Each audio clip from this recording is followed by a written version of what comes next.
گزشتہ دنوں کچھ رابطے ہوئے ہیں اور اب پاکستان تحریک انصاف میں عمران خان سے ملاقات کی ایک بار پھر امید جاگی ہے۔ پارٹی قیادت اور سہیل آفریدی اس مرتبہ کافی زیادہ پُر اعتماد ہیں کہ اس بار عمران خان سے ملاقات ضرور ہوگی۔ جانب ان دنوں یہ خبریں گردش کر رہی ہیں کہ مسلم لیگ نون کے خلاف جلد ہی ایک بڑی کارروائی ہونے والی ہے۔ ان خبروں کی کیا حقیقت ہے، اس خبر کو بھی آج کے ویڈیو کا حصہ بنائیں گے۔ کے ساتھ ہی پاکستان تحریک انصاف کے کارکنوں کو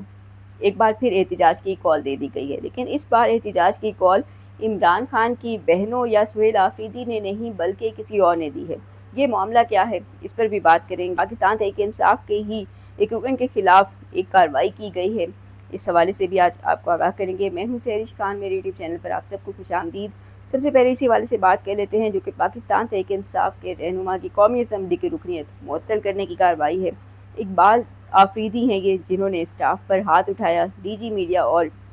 پولیس اہلکاروں سے بدتمیزی کی جو ناقابل قبول ہے، یہ کہتے ہیں اسپیکر قومی اسمبلی۔ اسپیکر قومی اسمبلی نے اسٹاف اور سیکیورٹی اہلکاروں کے ساتھ بدتمیزی پر پاکستان تحریک انصاف کے اقبال آفریدی کی قومی اسمبلی کی رکنیت بجٹ سیشن کے لیے معطل کر دی ہے۔ حکمران جماعت نون لیگ کے رکن فرح ناز اکبر نے پاکستان تحریک انصاف کے رہنما اقبال آفریدی کی رکنیت معطل کرنے کی تحریک پیش کی تھی، جسے کثرت رائے سے منظور کیا گیا تھا۔ اقبال آفریدی کی رکنیت قومی اسمبلی کے موجودہ اجلاس کے لیے معطل کی گئی ہے، جبکہ اسپیکر نے سیکیورٹی اسٹاف کو اقبال آفریدی کو پارلیمنٹ کی عمارت کے باہر نکالنے کے احکامات بھی جاری کیے ہیں۔ اسپیکر نے کہا ہے کہ ہمارے سیکیورٹی اہلکاروں کے ساتھ بدتمیزی کی گئی اور میں نے ان سے معافی مانگی۔ اسپیکر کا کہنا تھا کہ اقبال آفریدی نے اسٹاف پر ہاتھ اٹھایا، ڈی جی میڈیا اور پولیس اہلکاروں سے بدتمیزی کی جو کہ ناقابل قبول ہے۔ تو یہ وہ رویہ تھا جس کے اوپر اقبال آفریدی کے خلاف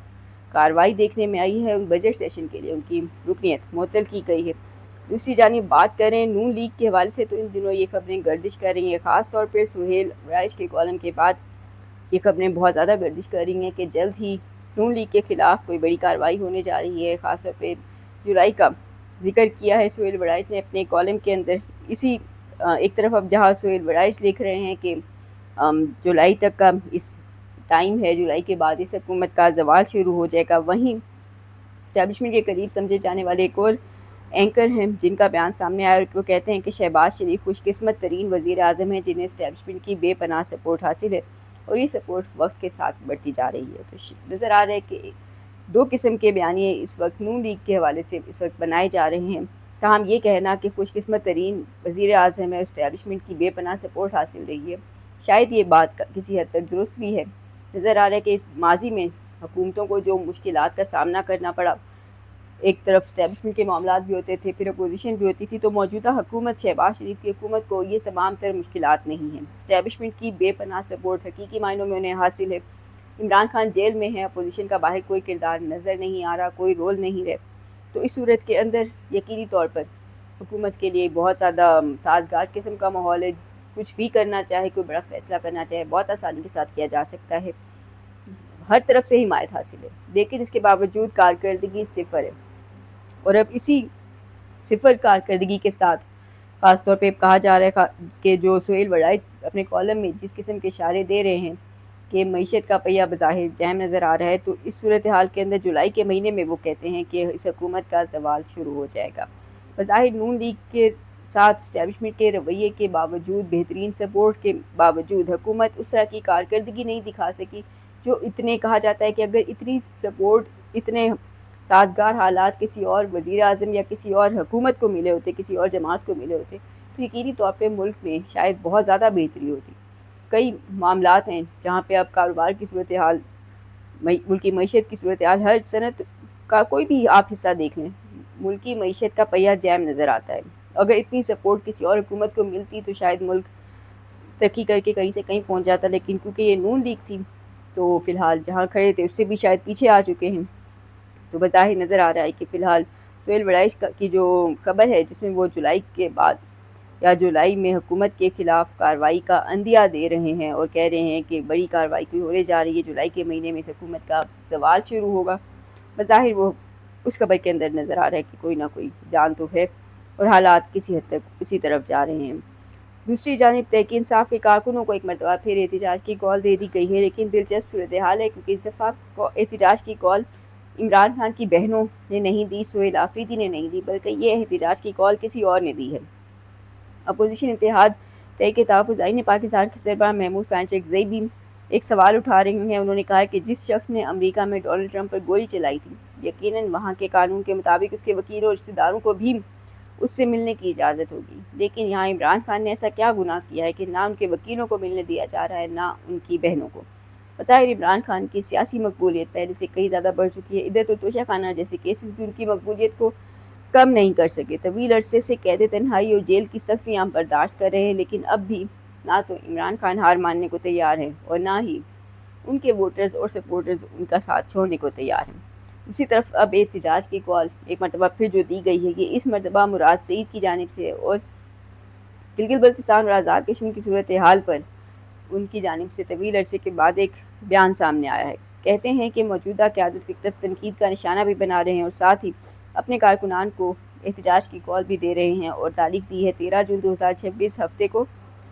2 بجے۔ وہ کہتے ہیں کہ سوات میں کشمیر کے عوام کے ساتھ ایک جہتی اور عمران خان کی رہائی کے لیے بھرپور احتجاجی مظاہرہ کریں۔ مراد سعید کا کہنا ہے کہ اگر آج ہم ایک دوسرے کا بازو نہ بنے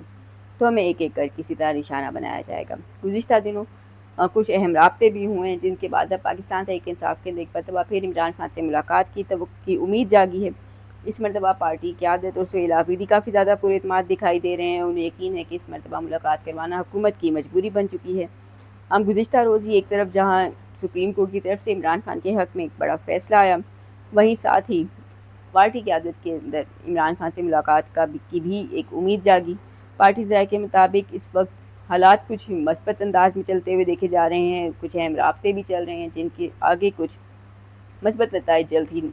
ملنے کی توقع کی جا رہی ہے۔ وفاقی حکومت کی طرف دیکھیں تو وفاقی حکومت کی سب سے بڑی مجبوری اس وقت وفاقی بجٹ کا معاملہ ہے۔ وفاقی حکومت کو بجٹ کے معاملے پر خیبر پختونخوا حکومت کے تعاون کی اشد ضرورت ہے۔ وفاق چاہتا ہے کہ صوبے اپنے بجٹ میں کٹوتی کر کے وہ حصہ وفاق کو دیں تاکہ بجٹ خسارہ پورا کیا جا سکے۔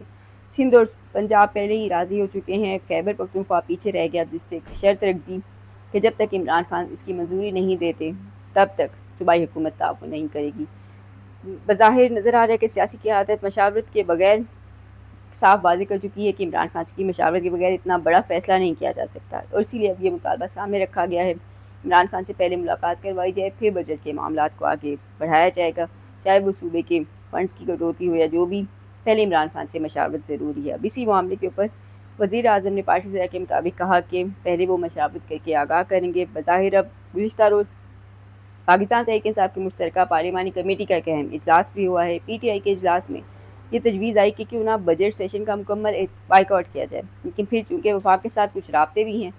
تو اس لیے پھر رائے بدلی اور فیصلہ ہوا کہ بائیکاٹ کے بجائے پارلیمنٹ کے اندر اور باہر شدید احتجاج کیا جائے گا۔